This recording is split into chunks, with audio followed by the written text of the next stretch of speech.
제가 우리 교회 성도님들의 자녀들의 이제 결혼을 주례할 때, 결혼식 주례를 할 때, 이제 결혼 주례를 부탁받으면 제가 이제 주례를 하게 되지요. 그때 이제 하나님의 말씀으로 이제 새롭게 이제 인생을 출발하는 우리 성도님들의 가정의 자녀들, 가정을 이루는 그 젊은이들에게 제가 자주 인용하는 이제 말씀이 하나 있습니다. 아마 우리 교회에서 또 결혼 앞으로 하게 되고 또 저에게 또 주례를 부탁하시면 아마 또 듣게 될 말씀일 수도 있겠습니다만, 내용은 이런 겁니다. 사람은 필연적으로 세 가지의 만남을 우리가 갖는다는 거예요.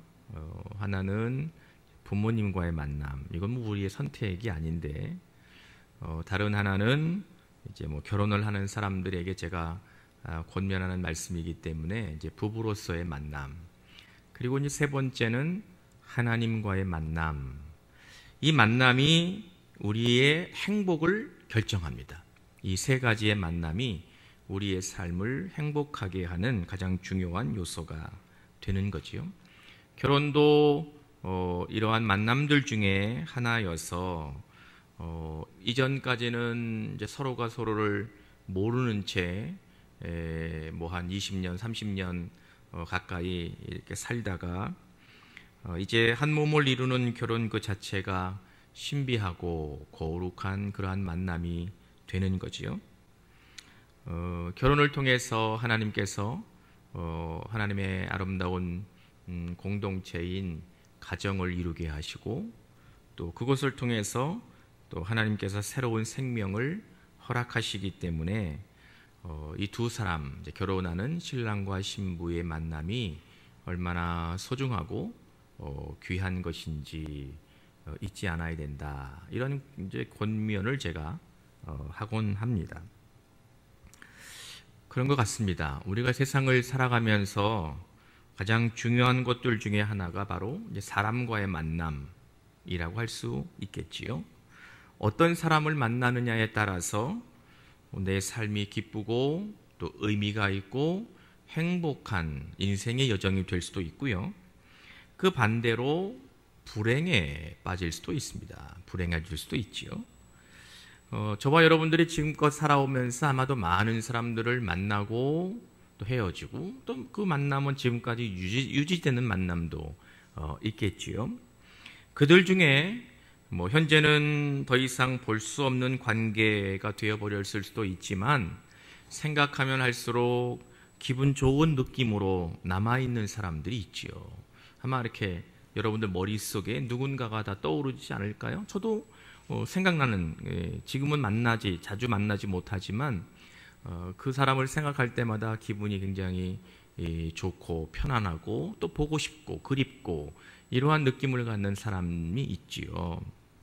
그에 비해서 어떤 이는 그 사람의 이름을 과거의 시간으로부터 떠올리는 것만으로도 가슴 서늘한 아픔과 상처가 기억되는 사람도 있습니다. 다시는 두 번 다시 생각하고 싶지 않은 그러한 사람들도 불행하지만 우리 성도들에게는 뭐 없기를 바랍니다만, 간혹 뭐 이러한 사람도, 이러한 만남도 있었던 분이 계시겠지요.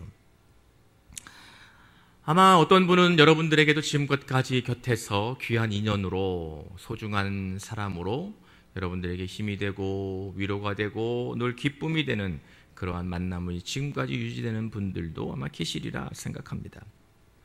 오늘 저는 여러분들과 함께 여호수아의 말씀을 통해서 만남에 관하여 하나님이 들려주시는 음성에 한번 집중하고, 이 세상으로 우리가 하나님께로부터 보냄받아 살고 있는데 우리가 주의 뜻을 이루어가며 살기 위해서 어떠한 만남을 소망하고 바라야 되는지, 그리고 그 만남은 어떻게 또 어디에서 하나님의 역사를 이루어가게 하시는지 함께 묵상하며 또 은혜를 함께 누리실 수 있기를 기원합니다. 모세의 뒤를 이어서 민족의 지도자가 된 여호수아가 이끄는 이스라엘 백성들은 오늘 본문을 보면 가나안 점령을 이제 목전에 눈앞에 두고 있었습니다. 우리가 본문으로 읽지 않았지만 2장 1절을 보면 이스라엘 백성들이 시딤에 머무르고 있었다, 그렇게 알려주고 있습니다. 이 시딤은 우리나라 말로 표현하면 아카시아 나무라고 보시면 돼요. 우리가 이제 보는 우리나라 땅에 있는 아카시아 나무와는 똑같이 생기진 않았지만 어쨌든 같은 종류의 가시가 달린 그런 나무가 많은 지역이었기 때문에 아마도 시딤이라는 지명이 붙지 않았을까, 그렇게 이제 우리가 이제 짐작을 하는 겁니다. 이스라엘 당시, 그 당시 성경의 지명으로 보면 모압 평지의 한 곳이었고, 지도를 놓고 보면 지금의 요르단 땅이고요. 그리고 요단강 동쪽에 있는 예루살렘과는 그렇게 많이 떨어져 있지 않아서 오늘 본문에 등장하고 있는 여리고까지는 날씨가 좋으면 보여요. 이렇게 거기가 이렇게 산악지역이 아니고 평지이기 때문에, 광야와 같은 평지이기 때문에 모세가 느보산에 올라가서 가나안 땅을 바라보면서 결국 들어가지 못하고 죽잖아요. 근데 그 시딤이 느보산보다 이제 지명으로, 지도로 보면 좀 위쪽에 위치하고 있는 땅이기 때문에 그렇게 먼 지역이 아니 한 14km 정도, 여리고성과는 한 14km 정도 떨어져 있는 곳이니까 날씨가 좋으면 보입니다. 그곳에 머무르고 있었어요. 이스라엘 백성은 이 시딤에서 출발해서 아벨을 거쳐서 이제 가나안 정복 전쟁을 시작하죠. 그리고 가나안 정복 전쟁을 시작하는 데 있어서 첫 전투, 첫 번째 전쟁터가 어디가 될 예정이었냐면 여리고성이 될 예정이었습니다. 그렇기 때문에 가나안 땅에 들어가기 위해서 반드시 여리고성을 거치고 지나갈 수밖에 없었기 때문에, 또 그곳이 가나안 정복 전쟁의 첫 번째 전투가 될 곳이기 때문에 여호수아는 2명의 정탐꾼을 뽑아서 여리고성을 파악하도록, 여리고성의 군사적인 여러 가지 정보들, 그런 거를 얻으려는 목적으로 그곳에 보내게 됩니다. 성경의 시간의 흐름으로 보면 아마도 대략 한 20, 그 당시의 시간을 기준으로 과거로 한 37, 8년 전, 37년 6개월 정도, 대충 말하면요.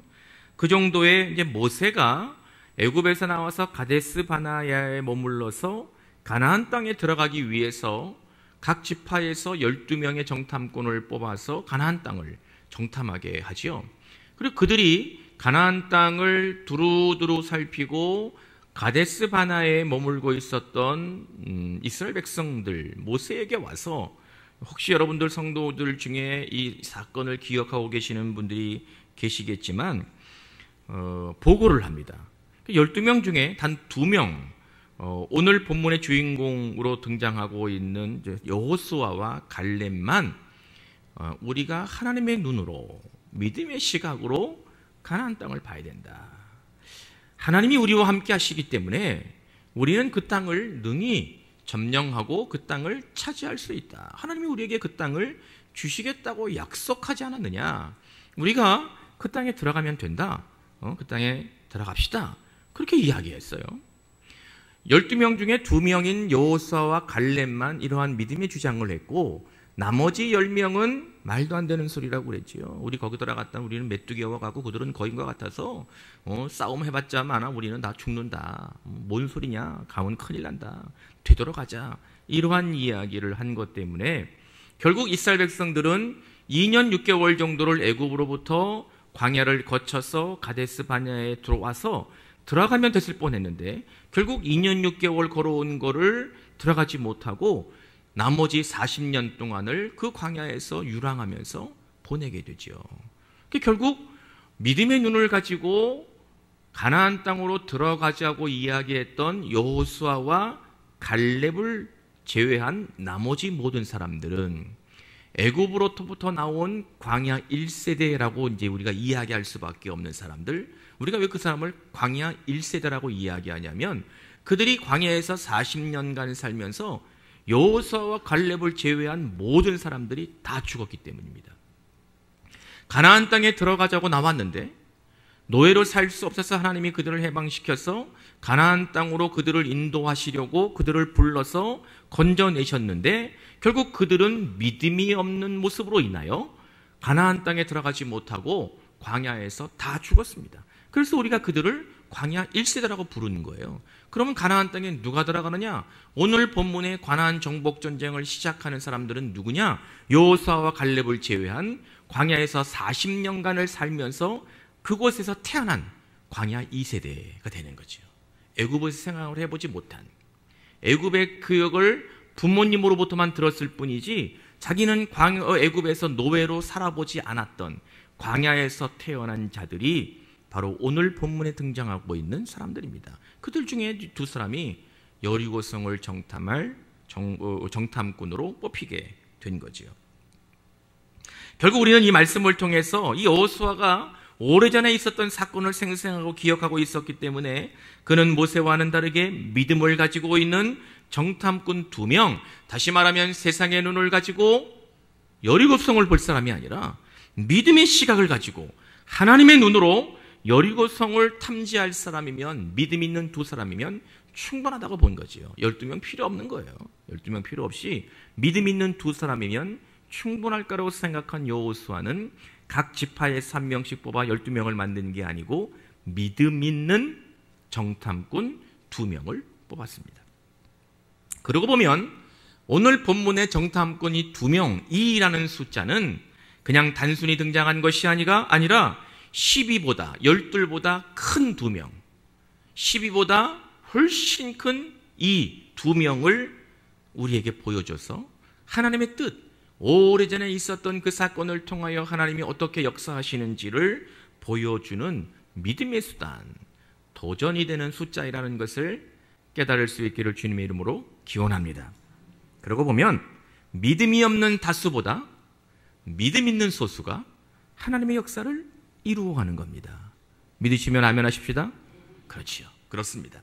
믿음이 없는 다수보다 믿음 있는 소수가 무언가 하나님의 나라를 세우고 하나님의 뜻을 이루어가는 것이지요.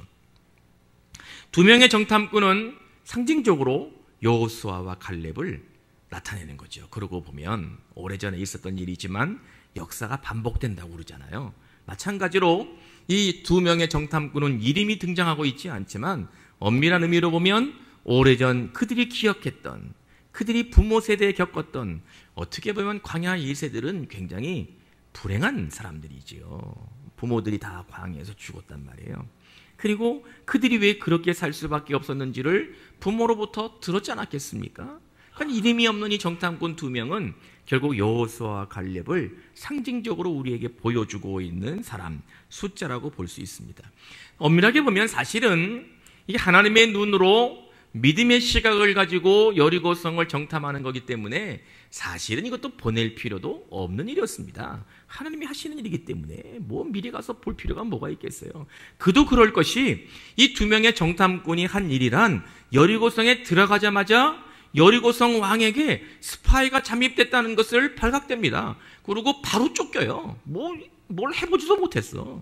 정보를 수집해보지도 못했어요. 여리고성의 군사는 어디에 배치되어 있고 무기는 뭐를 쓰고 군사의 숫자는 몇 명이고 그들의 방어태세는 어떤지에 대한 정보를 얻지도 못하고 여리고성에 들어가자마자 발각됩니다. 쫓겨. 결국은 그들이 누구의 도움으로부터 그 여리고성을 빠져나오게 되냐면 오늘 본문에 나오고 있는 기생 라합에 의해서 그들은 생명을 부지하고 나오게 된다는 거예요. 그러면 이 2명이 간 게 무슨 의미가 있겠습니까? 정탐꾼으로서, 스파이로서 아무런 역할도 하지 못했기 때문에 이게 무슨 의미가 있는 일이겠습니까? 그럼에도 불구하고 이 2명이 정탐꾼이 중요한 이유는 여호수아서에서 이 둘의 행적을 기록한 목적이 바로 무엇이냐면 기생 라합과의 믿음의 만남이었기 때문입니다. 오늘 설교의 본문으로 읽지 않았지만 구절을 읽어보면 라합은 이미 하나님을 알고 있었습니다. 라합은 하나님의 능력과 세상을 통치하시는 전능하신 분이라는 것을 여호와 하나님을 받아들였고 그를 믿었던 사람이 라합이었습니다. 어떻게 라합이 믿음을 갖게 되었는지가 본문에 분명하게 전후 맥락, 인과관계로 설명되고 있지 않기 때문에 우리는 잘 모릅니다. 단지 10절의 말씀을 보면 홍해 사건을 라합이 기억하고 있었다는 거예요. 홍해 사건을. 기적과 같은 일이 일어났다는 것을 라합이 기억하고 있었다는 거죠. 여러분들 가만히 생각해 보세요. 홍해가 라합이 살았던 이 시점을 중심으로, 기준으로 홍해가 언제 갈라진 거예요? 무려 40년 전 일이에요. 40년 전 일. 40년 전이라면 기적이라고 할지라도 사람의 기억에서 희미해지는 시간입니다. 그걸 본 사람도 없고 들었을 뿐이에요. 그들도. 누가 그걸 봤겠어요? 아무도 본 사람이 없어요. 본 사람 다 죽었어요. 광야에서. 이스라엘 사람들, 겪었던 사람들은 다 죽었어요. 전해 들었을 뿐이에요. 40년의 기간이 있으니까 소문이 흘러 이방 여리고성에까지도 다 들렸겠죠. 들었을 뿐이에요. 기적이 일어났대더라. 40년 전에. 라합의 나이가 그 당시에 몇 살이었는지는 알 수 없지만 아마도 추측컨대 홍해가 갈라졌을 그때에는 라합은 태어나지도 않았을 겁니다. 40살은 아니었을 거라고 보는 거죠. 그 전이었을 거라고 보는 거예요. 그러고 보면 라합이 자기가 태어나지도 않았을 시절에 일어났던 이스라엘 민족을 다스리시는 하나님, 그들을 통치하시고 애굽으로부터 건져내셨다고 자기가 태어나서 듣게 되었던 그 하나님을 기억했다는 거예요. 그걸 믿었다는 거예요. 그래서 그 하나님을, 이스라엘 백성들을 통치하시고 이끌어 오시는 하나님을 라합이 자신의 하나님으로 받아들였다는 거예요. 이게 얼마나 놀라운 일입니까?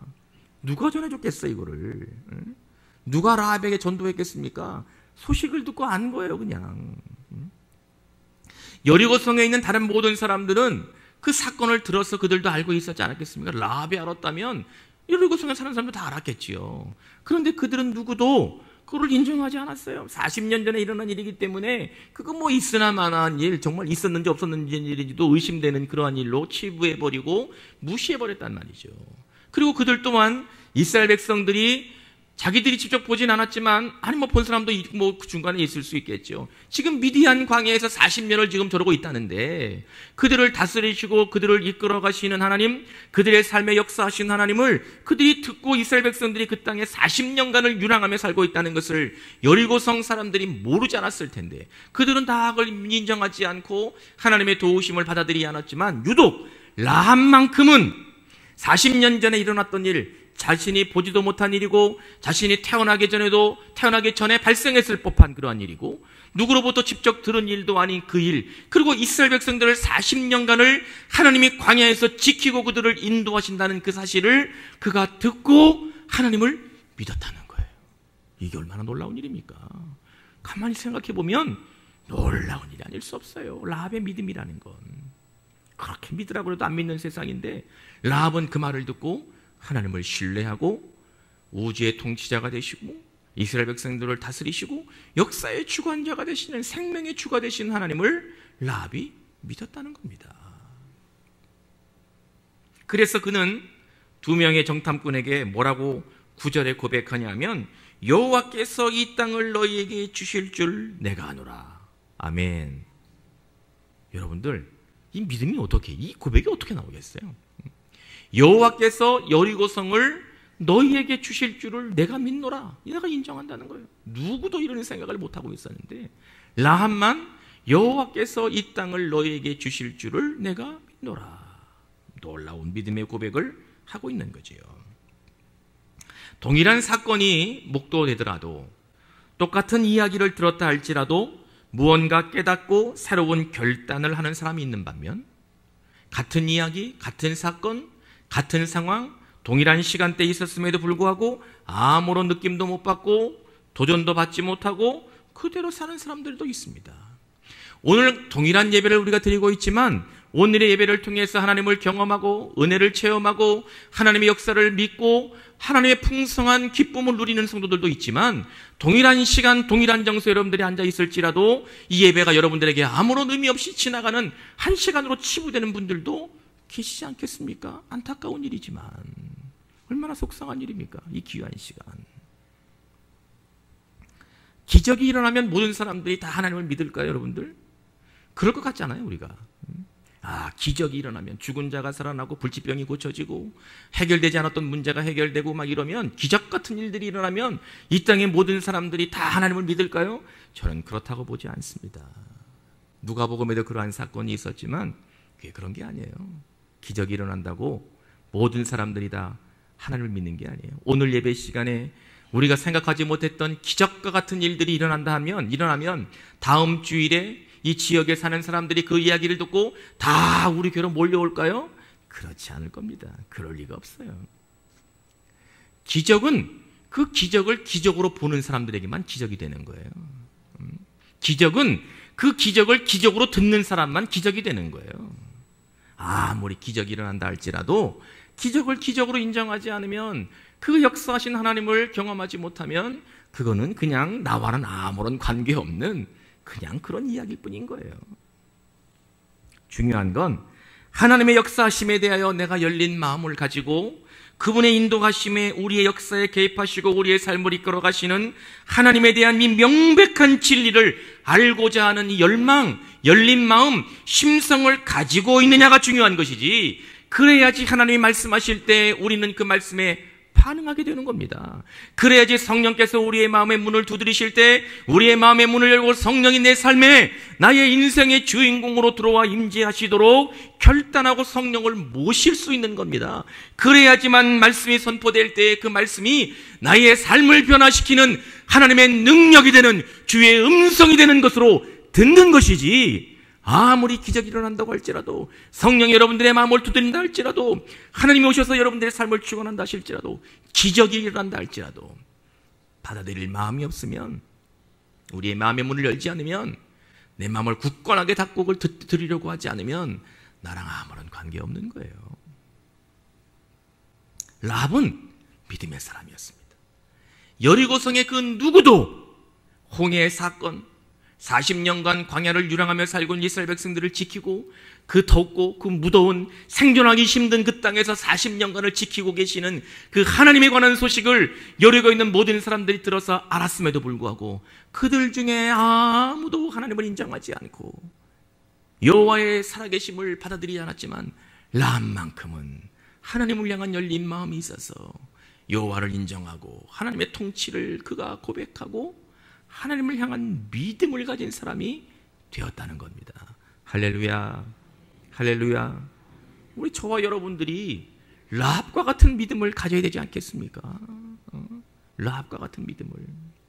아니, 라합은 한 번도 하나님에 관한 소식을 직접 들은 적도 없고, 복음을 들은 적도 없고, 모세와 여호수아를 만난 적도 없고, 그럼에도 불구하고 하나님을 믿었는데, 저와 여러분들은 매주일 교회 나와서 예배드리고 계시잖아요. 기도하시잖아요. 라합과 같은 믿음이 우리에게 있어야 되지 않겠습니까?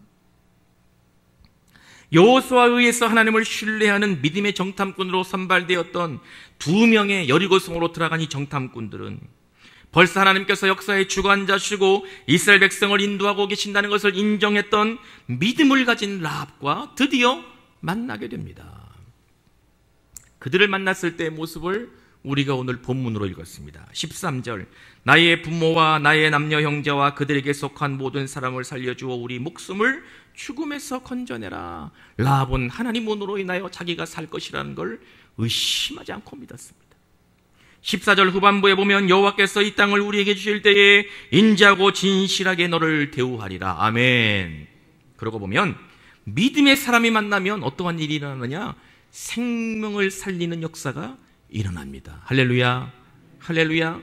믿음의 사람들이 만나면 생명이 살아나는 은혜가 주어집니다. 믿음의 사람들이 만나면 무언가 기쁘고 행복하고 우리가 경험해보지 못했던 놀라운 일들을 하나님이 우리 가운데 허락하심을 믿는 은혜가 있기를 주님의 이름으로 기원합니다. 하나님께서 믿음의 사람들을 만나게 하셔서 주님의 뜻을 이 땅에 온전하게 이루어가게 하신다는 것을 깨닫는 오늘의 시간이 되실 수 있기를 기원합니다. 우리가 누군가를 믿음의 사람으로 만날 때 믿음을 통하여 구원의 역사가 일어나는 것임을 오늘의 말씀을 통해서 깨달아야 될 줄로 믿습니다. 무디 목사님, 아주 유명한 분이시죠. 오래전 시대에 살았던 분이지만 무디 목사님에게 막 부흥의 운동, 미국에서 막 부흥의 역사를 이끌어갔던 참 그 당시의 역사를 읽어보면 참 놀라운 일들이 일어났죠. 어떤 청년이 와서 무디 목사님에게 이렇게 물었어요. 목사님, 아니 우리 꼭 교회 나갈 필요가 있습니까? 지금 이렇게 막 성령의 역사도 일어나고 막 이러는데 굳이 꼭 우리가 주일날 또 매번 예배 시간에 교회에 가서 예배를 드릴 필요가 있겠습니까? 내가 집에서 열심히 예배 드리고 신앙생활을 내가 잘하면 되는 것이지 꼭 우리가 매번 이렇게 교회 와가지고 예배 드리고 그냥 막 이렇게 할 필요가 뭐가 있겠습니까? 이렇게 물었어요. 무디 목사님이 그 청년의 질문을 받고 어떻게 행동을 하셨냐면 그때 무디 목사님의 집에 아마 날씨가 좀 추워서 겨울이었든지 장작불, 여러분 우리나라는 좀 그런 게 보기가 어렵지만 외국에는 집안에 이렇게 장작불을 떼잖아요. 벽난로로 이렇게 해서 장작불을 떼잖아요. 장작이 벽난로에 장작이 막 타고 있는 그 장작을 하나하나 꺼내가지고 그 앞에 이렇게 꺼내가지고 장작불을 다 흩어놓았어요. 이렇게 잘 타고 있는 장작을 다 꺼내서 그 앞에다가 다 이렇게 흩어놓은 거예요. 장작불 하나를 나무 하나를 더 흩어놓은 거예요. 무슨 일이 일어났을까요? 잘 타고 있던 장작들이 흩어놓으니까 시간이 흐르니까 서서히 꺼져가지 않았겠습니까? 서서히 꺼져가니까 집안의 온도가 내려갔겠죠. 썰렁해졌겠죠. 그 장면을 한참 동안 같이 지켜보고 있다가 무디 목사님이 그 청년에게 뭐라고 얘기했냐면 불이 붙어있는 장작들이 함께 뭉쳐 있어야지 잘 타는 거야. 우리가 교회를 나가야 되는 이유는 바로 이것 때문이야. 이렇게 이야기했다는 거예요. 여러분들, 믿는 사람들은 서로 만나면 더욱 뜨거운 믿음의 역사를 이루어냅니다. 믿으시면 아멘. 믿으시기 바랍니다. 믿음의 사람들은 만나면 만날수록 더 뜨거운 불같은 역사를 이루어내는 겁니다. 우리가 연약하기 때문에 나 혼자 믿음을 지키는 게 참 어렵지요. 믿음의 연약함으로 인하여 내가 내 성령의 불을 태우는 것이 때때로 힘들지만 나 혼자만이 아닌 함께 믿음의 사람을 만날 때마다 더욱더 큰 역사를, 그 믿음의 사람들이 만나면 하나님께서 큰 역사를 이루어가는 기적과 같은 은혜를 우리에게 허락하신다는 것을 믿으시기 바랍니다. 그렇기 때문에 교회가 필요한 거예요. 그렇기 때문에 신앙 공동체가 있어야 되는 거예요. 나와 예배 드려야 되는 거예요. 함께 나와 기도해야 되는 거예요. 우리들이. 제가 예전에도 한번 그 금요일의 시간인가 잠깐 말씀을 드렸던 기억이 있는데 8월 초 2박 3일 그 기간에 우리 교회 주로 이제 중보기도 하시는 분들이 대전에 있는 한빛교회에 가서 기도 컨퍼런스를 다녀오셨어요. 저는 이제 그때 좀 끝까지 이제 잊지 못하고 올라왔습니다만 저희 아내를 통해 갖고 이제 들으니까 처음에는 아주 힘들고 그랬었는데 아주 은혜를 많이 받고 오셨다고. 그리고 다녀오신 분들 말씀을 들으니까 내년에도 또 가고 싶을 정도로 굉장히 큰 은혜를 받았다. 그런 말씀을 하시는 걸 제가 들었어요. 왜 거기에 가서는 은혜를 받을까요, 여러분들? 응? 왜 거기에 가서는 은혜를 받을까요? 가만히 생각해 보세요. 왜 그럴까요? 왜 우리가 드리는 자리에서는 은혜가 잘 안 되는 것 같은데 그렇게 기도 컨퍼런스 같은 데 가면 왜 다 은혜를 받고 올까요? 장작의 원리예요. 아주 심플해. 아주 간단해. 거기는 한 1,500명, 제가 나중에 기사를 보니까 한 1,500명 정도가 모였다고 그래요. 그 교회가 굉장히 큰 교회, 대교회예요. 그 1,500명이 전부 뭘 위해서 모였어요? 기도하려고 모였어요. 억지로 모아놓은 사람들이 아니에요, 거기는. 목숨 걸고 기도하려는 마음을 가지고 모인 사람들이 거기에는. 다 스스로가 하나하나가 그냥 장작 나무 같아서 막 이미 타고 있는 사람들이에요. 막 타고 있는 장작이 1,500개가 모인 거예요. 그러니까 불같은 역사들이 일어나는 거예요. 아주 심플해요. 왜 거기 가면 은혜를 받고 내가 있는 자리에 오면 은혜를 못 받는 것 같을까요? 우리가 있는 자리는 장작을 태우는 사람들이 별로 없어요. 불을 붙이려고 해도 안 타. 제발 불 좀 붙이려고 해도 안 타. 담임 목사가 불 붙이려고 해도 안 타. 그런 사람들을 모아놓고 불을 붙여야 되니 서로가 힘든 거예요. 심플해, 원리가. 거기 가면 대단한 뭐가 있어서 그런 게 아니에요. 응? 많은 사람들 예전에 우리 청년들이 그랬어요. 우리 청년들이 찬양 집회에 가면 은혜를 받는다는 거야. 응? 여러분들 들어보셨는지 모르지만 우리 젊은들이 아는 마커스, 예전에 예수전도단, 어노인팅 이런 이제 집회, 찬양 집회를 가면 젊은 사람들이 가가지고 은혜를 많이 받아요. 근데 우리 교회 오면 찬양의 은혜가 안 된대. 왜 그럴 것 같아? 심플해요. 거기는 찬양을 하려고 온 무리들이 수백 명이 이미 있어요. 그 사람들은 찬양의 목적을 가지고 모여 앉아 있는 거예요. 혼자 이미 불을 태우고 있는 사람이에요. 불을 태우고 있는 사람들이 수백 명이 모이니까 불같은 역사들이 일어나는 거예요. 심플해요, 여러분들. 간단한 거예요. 생각할 것도 없어요. 왜 거기 가면 은혜를 받고 우리는 은혜를 못 받느냐? 그런 얘기 할 것도 없어요. 거긴 그럴 수밖에 없어요. 우리 그걸 보면 뭘 해야 돼? 우리가 불을 태워야지. 우리가 믿음의 사람이 돼야지. 왜 안 되느냐고 이야기할 게 아니고 거기 가서 불 붙여왔으면 여기서 불쏘시개가 되어야지. 장로님 그래야 되지 않겠어요? 그러셔야지. 권사님 그러셔야 되지 않겠어요? 우리 권사님이 불쏘시개가 돼야지. 불 붙여왔으니까. 아, 여기 오니까 또 은혜가 안 되네. 이런 말 하시면 안 된단 말이에요. 그럼 믿음 있는 사람의 모습이 아니란 거예요. 목사는 성도들을 믿음의 사람으로 봐야 돼요. 성도들은 목사를 믿음의 눈으로 봐야 돼요. 그래야지만 믿음의 사람들이 모여서 하나님의 역사를 이루어가는 겁니다.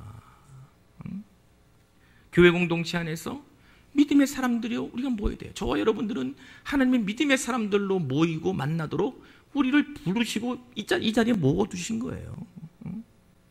믿음의 사람으로 소그룹 가지지기에서 만나야 되고요. 믿음의 사람으로 우리 교회에서 함께 예배하는 신앙의 동료들을 만나야 됩니다. 우리 사랑하는 성도님들, 서로가 서로를 함께 예배하는 사람들, 함께 모여있는 소그룹, 여러분들의 신앙 공동체 안에서 믿음의 사람으로 만나실 수 있기를 주님의 이름으로 축원합니다. 믿음 없는 사람으로 만나지 말란 말이에요. 믿음 없는 사람으로.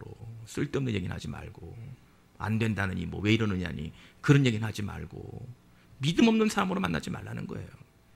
믿음의 사람으로 만나야지 생명을 살리는 거예요. 믿음의 사람으로 만나야지 역사가 일어나는 겁니다.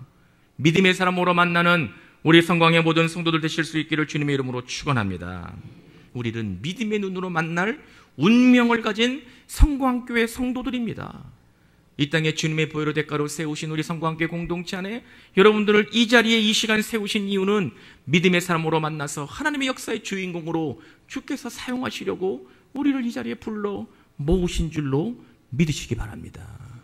오늘 말씀을 통하여 여러분들이 주의 음성으로 듣고 믿음의 사람으로 만나 하나님의 역사를 이루어가는 모든 성도들 되실 수 있기를 축원합니다.